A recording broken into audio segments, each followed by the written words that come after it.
Assalamu alaikum. Welcome back to another episode of Quran in English. My name is Ahmed, and I'm happy to take you through the fourth and final section. I believe it's the fourth section, and the final section of Surah Al-Hajj, the chapter of the pilgrimage. And I'm always reminded, as I always read the Quran, that I love the Quran. I love learning about the Quran. I find it very fascinating. I think it's very interesting. But let me explain what we're doing here. This is an educational channel where I am kind of sharing with you my education journey through the Quran. I speak Arabic and English. I studied Arabic in school, but not beyond that. And this is my first read through a lot of the Quran. And I believe it is the Word of God as revealed to the Prophet Muhammad, peace be upon him. So I'm trying to understand what it says, or specifically what I understand from what it says, based off of the words and the translations. Yeah, and yeah, if you see something that you disagree with or have a different perspective on, please feel free to drop a comment. I'd love to learn from you as much as I hope that maybe you can learn something from me, but I mean, who am I? Right? I'm just a person trying to learn the Quran as best as I can and understand it as best as I can and share with you my thoughts. Cool? Cool. Then let's get into it. أعوذ بالله من الشيطان الرجيم. بسم الله الرحمن الرحيم. And off we go. ذلك ومن عاقب بمثل ما عوقب به ثم بغي عليه لينصرنه الله إن الله لعفو غفور. Okay, so it starts it's saying that is so, but it's like saying a continuation from the previous verses. This verse doesn't exactly explain it, but this verse talks about those that immigrated in the way of God and they were killed or they died. Then God will bless them, and indeed He is the best of blessers. And He continues saying He'll bring them into a place that He's pleased with, and God is most knowing and most forbearing. So essentially, those who immigrate for religion, those who strive for it, who move, who leave their homes to kind of spread it, to kind of. But I think this also covers pilgrimage, right? Because you're traveling for religion, so to speak. So that is what that is referring to, and then it adds in saying, and whoever. It's very interesting. I'm going to use the same words. Whoever punishes in the way that they were punished. So obviously retaliates with the way that they made to suffer is a bit easier to understand it from an English perspective, but it's the same word. Aqaba, uqiba. Aqaba means he did the thing. Uqiba means it was done to him. And what is it saying? He was retaliated with the like that he was made to suffer in it, which you may be new to this channel, but we've covered before in the Quran. The eye to an eye is also not just a Jewish concept, but it's also a concept found in Islam. It is one that is not found in Christianity, but I have lots of comments and questions about Christianity in general. But it's something that the Jews and the Muslims have in common. So usually, if someone kills one of yours, you can kill one of theirs. Now, whether or not this is the right thing to do is not what I'm here to discuss. I'm here to discuss what's in the Quran. And the Quran says whoever does that, whoever, gives what he received, and then was oppressed upon him, oppressed upon him is the right word, baghi. Here they're saying, and then they're wronged again, which I don't think that's exact phrasing. ثم بغي عليه ثم بغي عليه. So he gave as he was returned, and then he was oppressed, which is a very interesting expression. It means like something has happened to him after he delivered what was prescribed upon him by the Quran. It says God will surely help him. And then indeed God is oft pardoning and oft forgiving, which is an interesting way of saying how God will help you, because you're saying God's going to help by pardoning or by forgiving. And maybe that's a kind of compensation. Because in the end of the day, what we're all praying for is God's forgiveness and God's mercy. So this verse kind of confused me a little bit. Because I'm like, whoever retaliates in equivalence to the injury they received and then are wronged again. Simple terms, that's kind of what it's saying, but I feel like it's not exactly accurate and it's not reflecting a bit of the flavor. But it does say that God will help them. So essentially saying God will help those who act according to the letter of his law with regards to retaliation, but then get oppressed. And God is ever pardoning, all forgiving. I guess I'm just missing the kind of the why behind this, but I mean it makes sense, right? It's the past couple of verses have all been talking about who God helps and why, or for what reason, not necessarily why, but this is one of the reasons that God would help you. And then it gives something very beautiful that kind of, I thought this was very wonderful, but let's get into it first.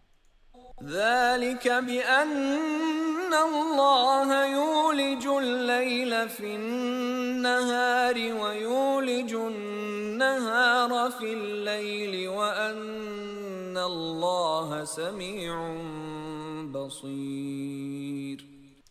So here we're kind of given a why, but it's given a why in a way that you really have to think about and ponder. It says, and that is because God causes to enter kind of, the symbol that I'm seeing in my head is yin and yang, right? Dark and light. Causes to enter the night into the day and causes to enter the day into the night.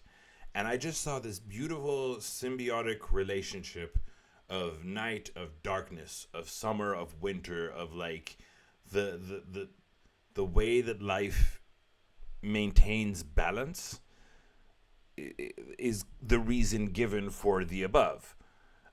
Which indicates what? That the principle that has been shared to us, the eye for an eye, the soul for a soul, is designed to maintain balance. And like personally, it's not an eye for an eye leaves the whole world blind is an expression that I had learned, and I kind of understood that when I was young, and I could never imagine like if someone killed someone of mine, I'd kill one of theirs. It sounds wild. But I think as I'm maturing and as I'm growing older, I'm able to digest the more difficult lessons of the Quran better. And I'm able to understand them a bit better. And understand their place, specifically when you see so many injustices in the world and so many darkness and so much transgression from one side to the other. It's not like an eye for an eye is going to solve this issue, but theoretically, if everyone was at a level playing field and everyone had the same ability, then an eye for an eye would be a system that can kind of keep it in place.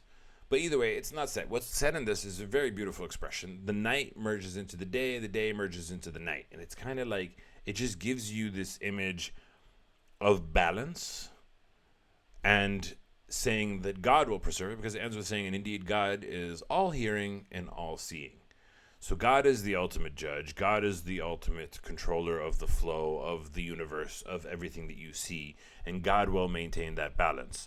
These lessons that we've been given are designed to give us balance, but in the end of the day, God is the arbiter of it all. And I just found it very, very beautiful. Did I mention I love the Quran?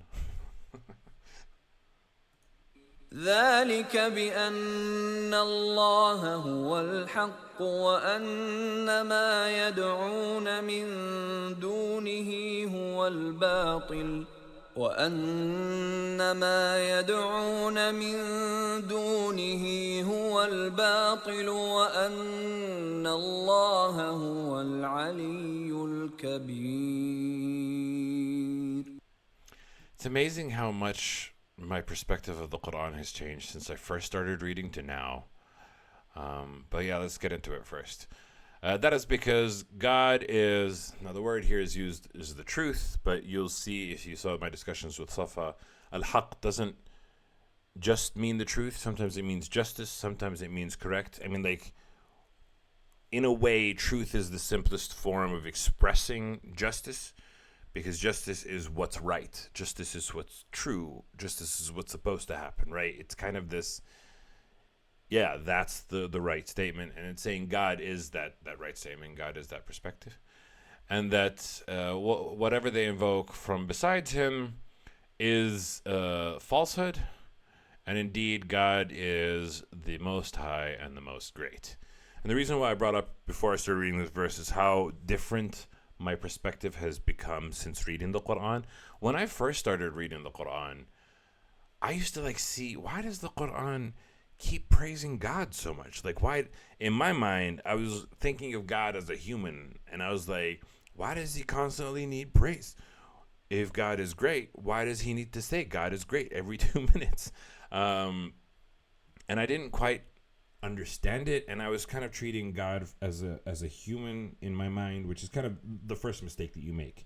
If you think of it as a human asking for praise, then you're like, oh, okay, you're arrogant, you're self-absorbed, you're focused. I think the transition that has happened to me since I started reading the Quran to now is that I started to think of God more as the force of the universe, the life, the everything. Not think of it as a person, but think of it like the way that I explain it to non-religious people is think of God as the universe. The universe exists. The universe behaves in mysterious ways, and thinking of God as a human is a limited view. And then I realized once I got to that page that trying to have an image of God in your mind is overwhelming. It's like it's not something that our brains can really process. It's something that is like it's beyond our understanding, beyond our intensities, and that's where these phrases, "Huwa al-Aliyu al-Kabir," it's kind of like reminding us of our humbleness and reminding us of God's power, and in a way trying to help us understand what God is via the mechanism of these words. And there's just some great reverence in it and a great humbleness in it and I feel like the more that my ego was reduced, the more that I prayed, the more that I became humble, the easier I was able to see this. And when I first started reading the Quran, I was too arrogant and I was too egotistical, and I was like, why is he great? I'm great, kind of like that.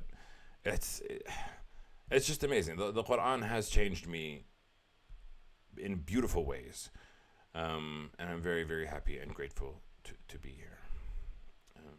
Yeah. ألم تر أن الله أنزل من السماء ماء فتصبح الأرض مخضرة إن الله لطيف خبير. Yeah, and here we kind of a lot of these verses try to explain to us what God is, how God works, what makes God unique. And it says, have you not seen that God sends down from the sky water so that it becomes earth that is green? No, don't bother me. And indeed, God is surely subtle and all aware, which I like the word kind, but subtle, like soft, like, anyway. Yeah, so here it's saying that you do not see that God sends down rain from the sky and the earth becomes green. Surely God is most subtle, most aware. And here is where I struggle a bit, because, for instance, someone was telling me that the reason why they liked the Greek gods, they were kind of an atheist, they didn't really believe. And they said the reason why they liked Greek gods is because they kind of like explained the weather in terms of allegories and tales and an entity that you can think of, and this is responsible for this weather and this is responsible for that weather, which is like therein lies the challenge of believing in God, is how we claim that, well, God claims, and we repeat his message, that God is responsible for life, for the flow of water, for everything. And they claim their gods are too, but like, how do you validate that this came from God? It's still a question that I kind of struggle with. The one that I did like is that, and we're going to get to that example in a bit, like what do people create? What do their gods create? Like, you say this God does all these things. What have they created in this world? Find me one thing that is created by a God. I don't know if others claim that gods create something, but that's not something that I have seen or heard. I don't know enough about pagan gods. We're going to get into a lot of examples about how God differs from the other gods, and we're going to give a wonderful example. But first, it continues to describe God. له ما في السماوات وما في الأرض وإن الله لهو الغني الحميد. God is for him what is in the heavens and what is in the earth, and indeed he is surely free of need. The word is rich, because like if you're rich, you don't need anything, right? You have everything that you need. You don't have anything to rich, not talking monetarily rich, but rich in many things. And he is the praiseworthy. To him belongs whatever is in the heavens and whatever is in the earth. More examples. ألم تر أن الله سخر لكم ما في الأرض والفلك تجري في البحر بأمره ويمسك السماء أن تقع على الأرض إلا بإذنه إن الله بالناس لرؤوف رحيم. Yeah. It's always do you see, but you don't actually physically see it. But do you not see, because it's a mentally see, do you get it in your head? Do you not see that God subjected, it's that word again, made possible for you that what is in the earth and the ships that sail through the sea by his command, and withholds the sky so that it doesn't fall on the earth except by his permission. And I've had people on this channel kind of be happy about the invisible columns that hold up the sky time and time again. And indeed, God is to people full of kindness and most merciful. What is the footnote?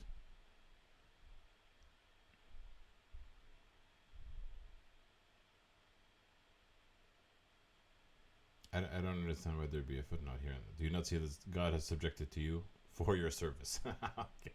Great footnote. وهو الذي أحياكم ثم يميتكم ثم يحييكم إن الإنسان لكفور. He's the one who gives you life, then he will cause you to die, then he will give you life again, which again indicates Judgment Day, indicates when we will be reborn into eternal lives. We go to heaven or we go to hell. When I was reading this, I had seen a mistake that I had explained a while ago. But we're learning from the Quran, right? The more that we read, the more that we gain knowledge. Indeed, man or human is surely ungrateful. And it's kind of a very, very powerful... Mr. Matar. Oh. Message redacted. Oh no, where'd you go? But yeah, surely it's ungrateful. Surely a human is ungrateful, and it's kind of like, we sometimes forget that life is a miracle, right? And that being around is a miracle. We're reminded at it, obviously, in times of death. We're reminded at it, obviously, in times when our sickness, our health is threatened, that really how precious life is. Like if you've lost a loved one that is very close to you at a very early age, then you feel it in your bones, and you carry that lesson with you, and it changes you for better or for worse.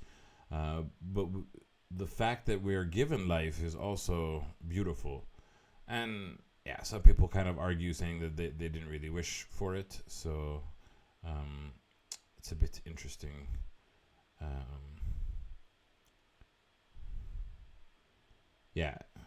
I mean, we're talking about ungrateful humans, and then they wish that they didn't have life, which is kind of like, it's a complete waste, because they underestimate their significance, their ability, their power to change, their effect on other people.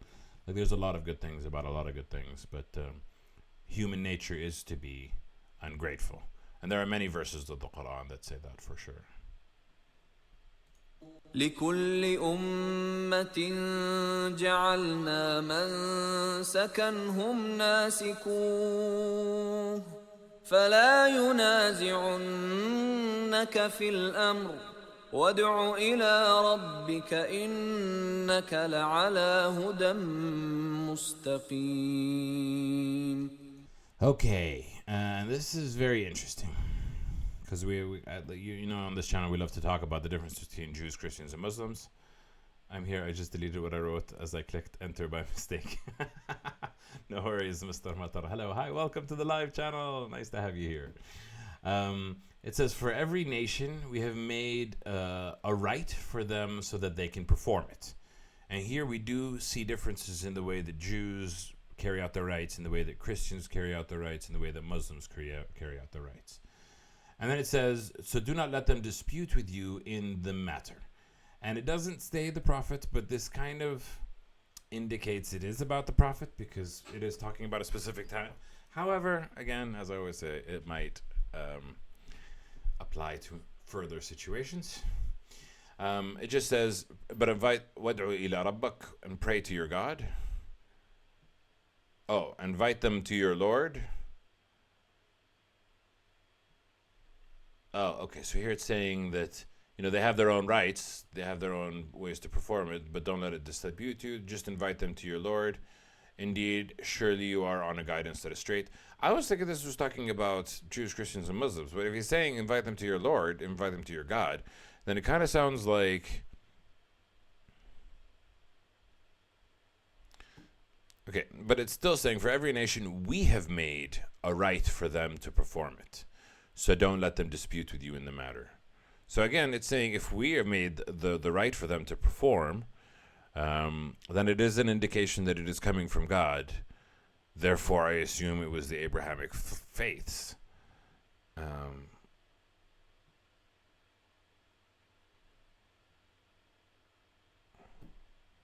وَادْعُ إِلَى رَبِّكَ. I thought it was pray to your Lord, but it's saying invite to your Lord, for you are truly on the guidance. Essentially what this is saying is this is telling the prophet not to argue with them about how they pray and what the rituals are, but just to invite to God. And it also doesn't say invite to your rights. It says invite to your God. And indeed you are surely on a guidance that is straight. And this does feel like it's specifically directed to Prophet Muhammad, but again, it's not mentioned him, so it might apply to some time in the future. And it continues. وَإِن جَادَلُوكَ فَقُلِ اللَّهُ أَعْلَمُ بِمَا تَعْمَلُونَ. And if they argue with you, then say God is most knowing about what you do. God knows best about what you do. So essentially, these whole verses are telling the prophet, let's just keep it as simple and talk about the prophet, to not argue with people about their rights, to not argue about what is right, what is wrong, and just don't argue with them, and just say God knows better about what you do. And then we see a verse that I kind of have talked about in Surah Al-Baqarah, but let's talk about it here. الله يحكم بينكم يوم القيامة فيما كنتم فيه تختلفون. And this is also why I thought it was about Christianity, Judaism, and Islam, because I've seen this verse before, and the Quran does talk about these concepts before. It says, God will judge between you on the day of resurrection about what you used to differ in it. And we've heard this, I think, twice in the Quran so far. The first time was talking about the direction of prayer, and that the Muslims had changed the direction of prayer from Masjid al-Aqsa to Masjid al-Haram. And in that verse it was said that, you know, the reason was there because it wanted to let them yastabiqu bil khayrat, which means to race in doing good deeds. There was another example of it. I don't remember the specific context of it, but I do remember that it was said a second time, and this phrase was, you'll see on the day of judgment what you used to differ upon and what used to make differences, and which kind of like, again, touches upon a theme and understanding that I've had in the Quran for quite some time, is that God intended for there to be Jews, Christians, and Muslims. God intended for there to be differences, and he intended different practices for different groups, And we will find out at the end of time why, what, where, when, how.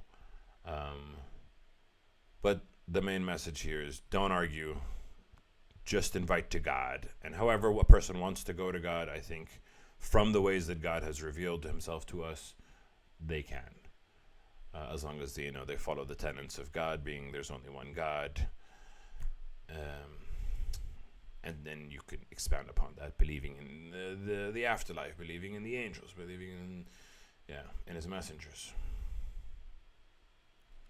Allah will judge between all people, so it doesn't have to be only Jews and Christians. Yeah, true. Also, it's not just Jews and Christians. That's the first thing that comes to my mind because I particularly focused on the Abrahamic religions, but there are more that differ in it, and there are more that have rights.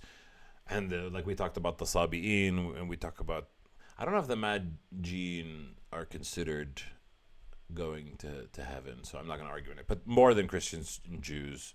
But generally, we're talking about belief in God, for sure. Good point, Mr. Matar. ألم تعلم أن الله يعلم ما في السماء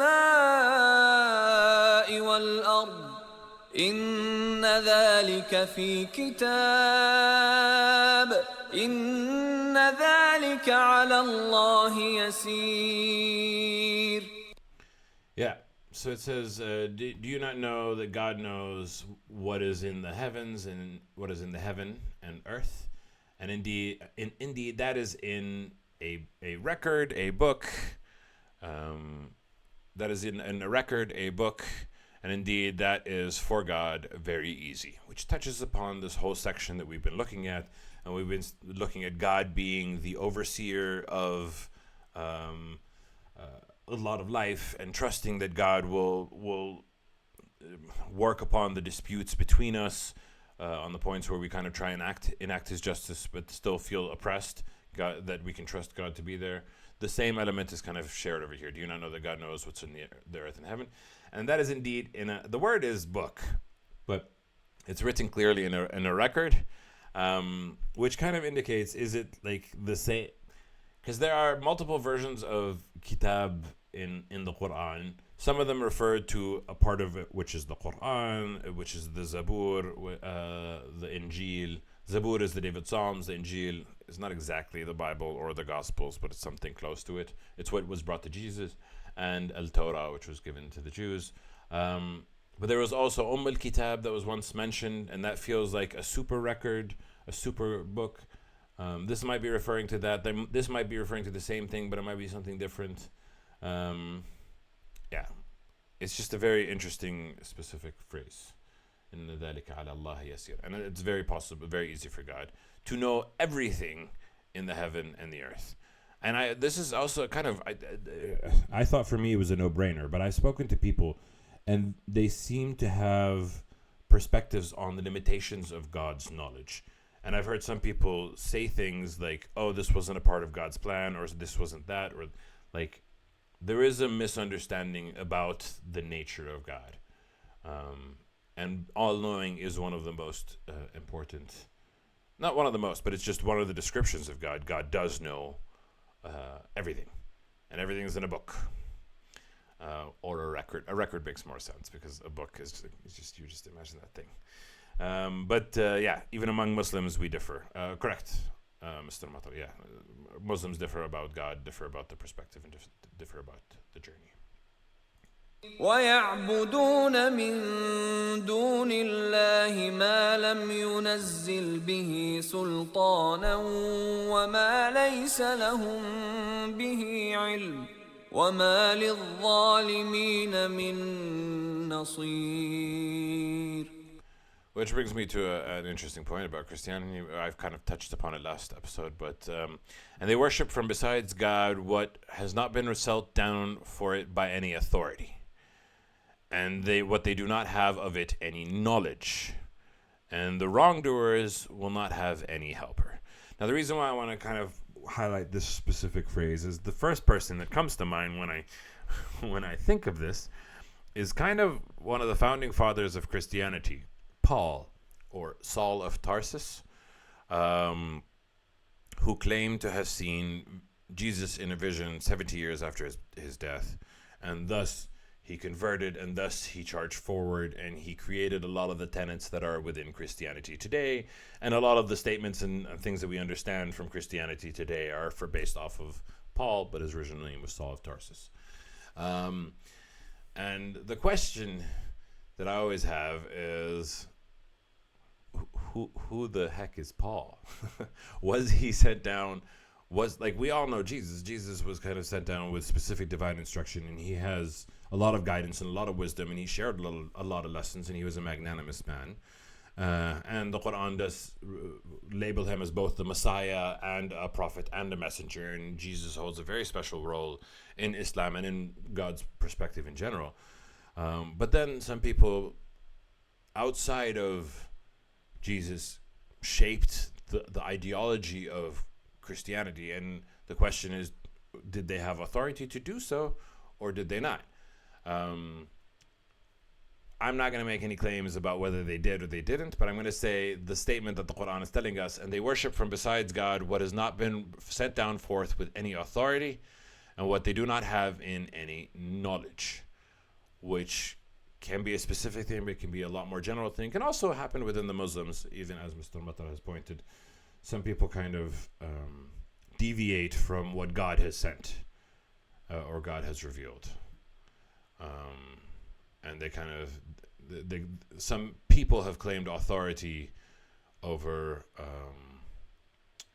God's perspective, God's words, God's identity, God's truth, while they do not have the authority nor the knowledge.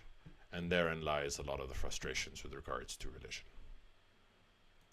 وإذا تتلى عليهم آياتنا بينات تعرف في وجوه الذين كفروا المنكر يكادون يسطون بالذين يتلون عليهم آياتنا قل أفأنبئكم بشر من ذلكم النار وعدها الله الذين كفروا وبئس المصير.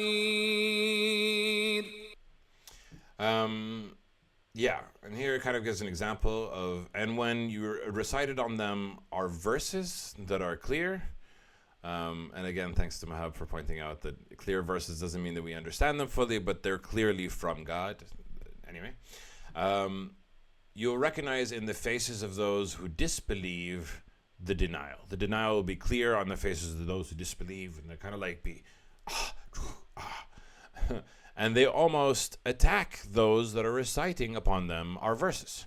It's a kind of important perspective to see the effect that God's verses have on disbelievers, on people who deny, on people who claim authority, and people who claim to speak on God's behalf.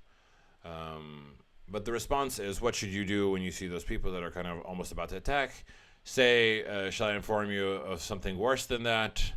And again, here it's understood that it's talking to the Prophet, but we can kind of expand it beyond that.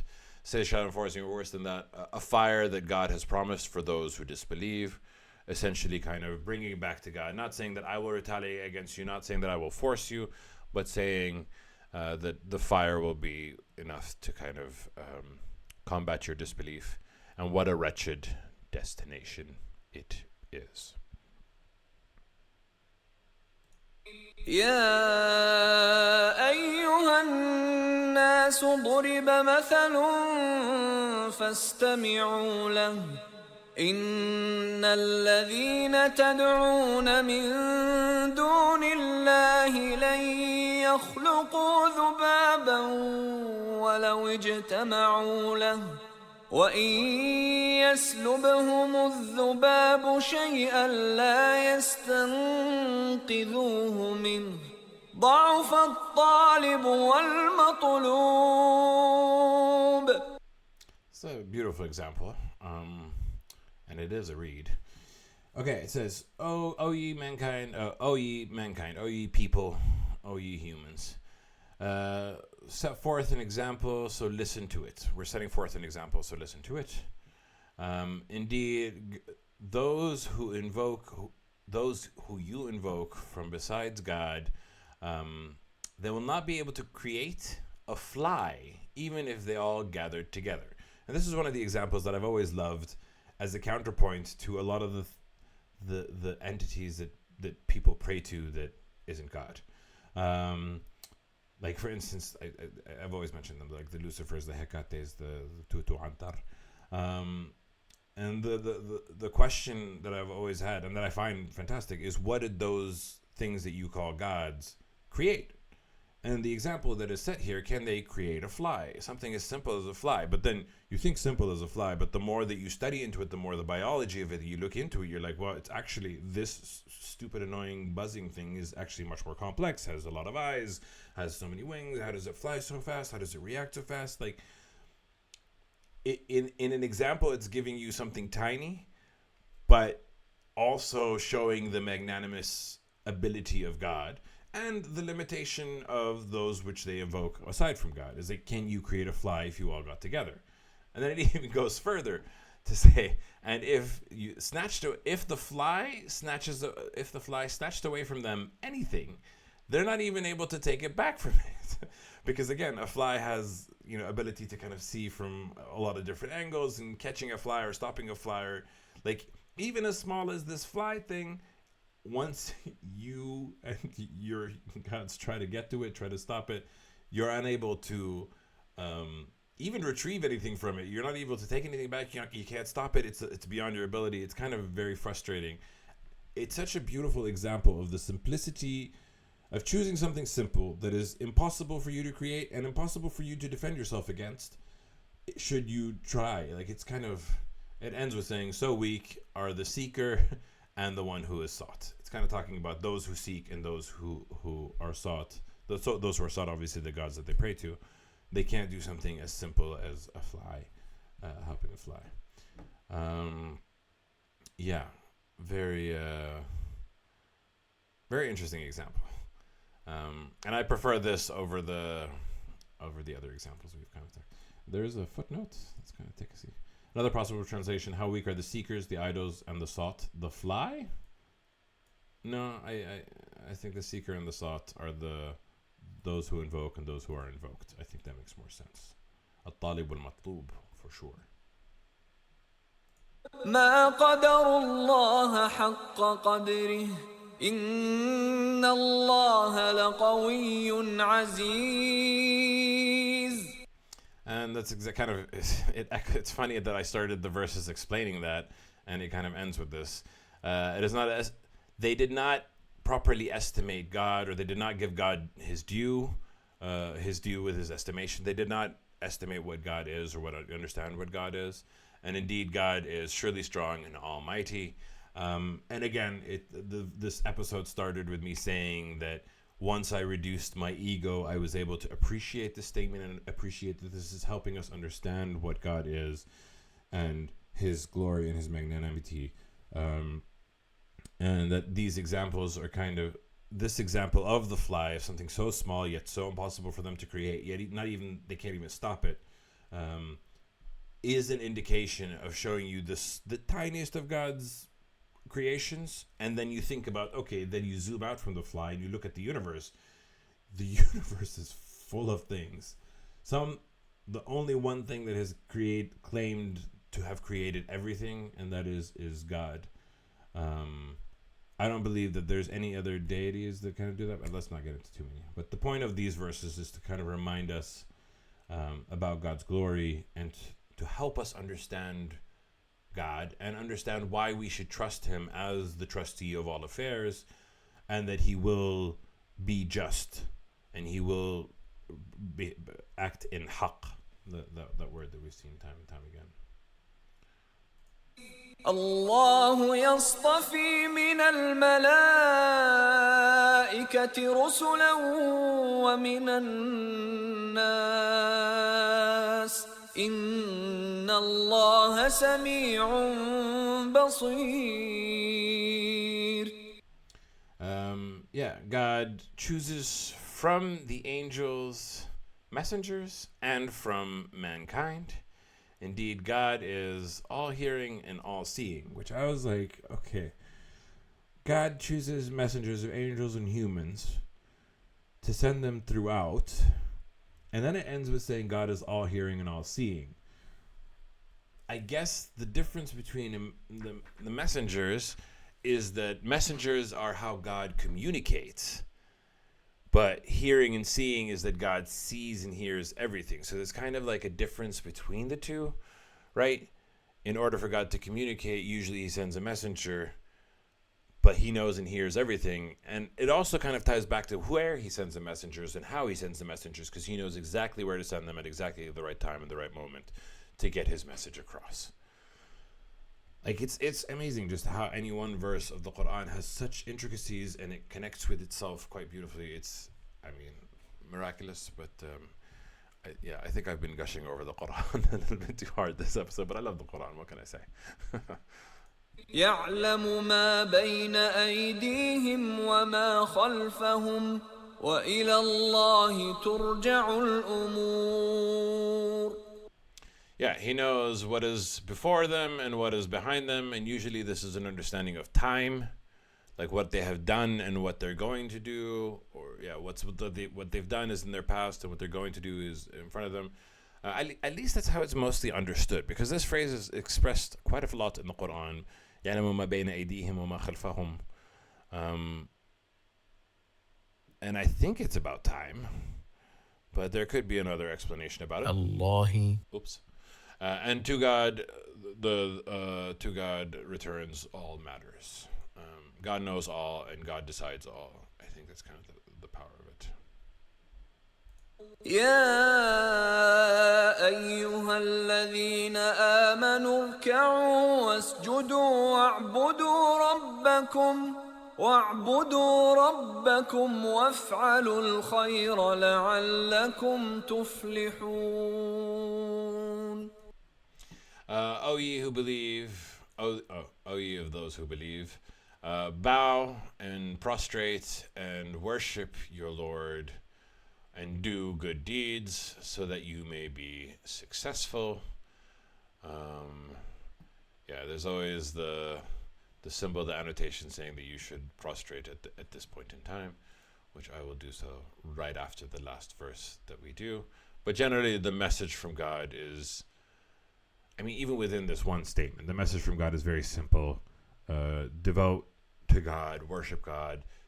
And by bowing and prostrating, it's an act of reminding ourselves of the power and the glory of God and our humble nature.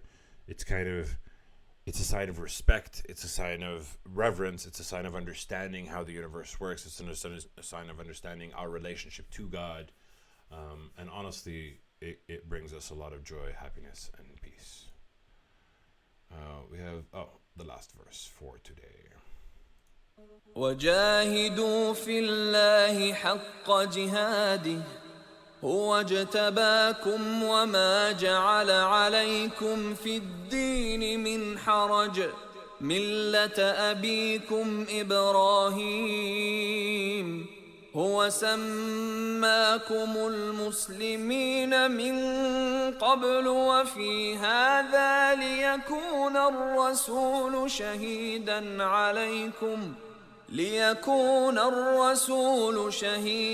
عليكم وتكونوا شهداء على الناس فأقيموا الصلاة وآتوا الزكاة واعتصموا بالله هو مولاكم فنعم المولى ونعم النصير. SubhanAllah. I don't know if it's the reciter and the way that he's reciting them, or it's the words, or it's a combination of both, but I don't know. This just is quite beautiful. And it kind of feels like a summary, a main point, a perspective of let's see what it says. And strive for God, haqqa jahada, strive for him, that word again, justly striving the way he deserves, the right way, the correct way, the true way. Strive for him in the way that he deserves. He's the one who has chosen you, and he has not placed upon you in a religion from any difficulty. laid upon you no hardship, no difficulty in religion. And that's kind of like an interesting statement, right? Because when you first kind of approach religion, or not necessarily when you first approach, let me kind of give you an example of how I was growing up before I properly believed to where I am now. Before I properly believed, praying felt like a chore and felt like difficult, and fasting felt like a chore and felt like difficult. But I was still doing them, but I was like, they seem to be difficult. So it is only upon growing up and having the belief and having the understanding in God and having the understanding of what this all means, and that prayer is for me, and that fasting is for me, and that these benefits that I gain from it far outweigh anything. Like I'm not praying for God's sake, I'm praying for my sake, you know? Once I kind of shifted that perspective and shifted that understanding, did this statement make the most sense? Religion is not about doing what is difficult. Religion is about doing what is right. And when you do what's right, it's good for you. It's kind of like eating vegetables. It's kind of like, eating a well-balanced diet. Oh, this is difficult. But then once you start doing it, you're like, oh, actually, this is kind of fantastic. It's kind of amazing. It's kind of beautiful. And then I continue saying that it's the religion of your father, Abraham. Our forefathers always Abraham for all the Abrahamic religions, a.k.a. Abraham is the name. And it says he named you Muslims. Which, again, I don't think that the name Muslims was applicable from the time of Abraham, because, again, the Jews and the Christians came first, and they didn't call themselves Muslims. It was only the people that followed Muhammad. But he named you Muslims is a very interesting concept, because Muslims mean something. So he named you those who submit. Yeah, who named you the ones who submit. And there's a little caveat here, i.e. Muslims. Muslims just means those who submit. Like, a lot of people kind of don't understand where the name comes from, but it's so interesting to see he named you Muslims from before, and in this, so that it may be the messenger as a witness over you, and so that you may be witnesses over mankind. He named you Muslims so that the messenger can be a witness over you, and you can be witnesses over mankind. In the name of Muslims? I guess it means in the meaning of the name Muslims, those who submit to God, those who have that reverence for God, and those who bow down, so that the messenger can be a witness upon them, and you may be witnesses on mankind. It's a very interesting phrasing. Submit so that the prophet, the messenger, can be a witness over you, so that you can be a messenger, so that you can be witnesses over the world. Very interesting. It's an interesting relationship that you see between submission and understanding God, and putting God above you, and figuring out what God is through the messages that he shares, and that somehow that liyakuna, so that the messenger may be over you a witness, and that you may be a witness over the mankind. Very, very interesting connection, and an interesting consequence of steps and facts. And then it ends with, so establish prayer and give alms tax. Zakat, give to the needy, give to the poor, a portion, a fraction of your income, of your wealth. And hold fast to God. He is your protector. فَنِعْمَ الْمَوْلَى وَنِعْمَ النَّصِيرُ. What an excellent protector and what an excellent helper. Alhamdulillah Rabbil Alameen. Sadaq Allah al-Ali al-Azim. And yeah, that's it for today. That's Surah Al-Hajj. Very interesting. Some complex ideas, some complex topics. I like this last section the most, because it kind of, I don't know, it just reminded me of being humble towards God, and reminded me of how to think of God. And I think it was very beautiful. I love the Quran. I think I've said that many times this episode. And the next chapter that we are going to begin tomorrow, because today's Thursday, yes. Tomorrow there should be an episode as well. Al-Mu'minun, which means the believers. So very excited. I think it's going to be a new chapter for me. But but I'm not sure. We'll find out, and I'll see you guys tomorrow. مع السلامة.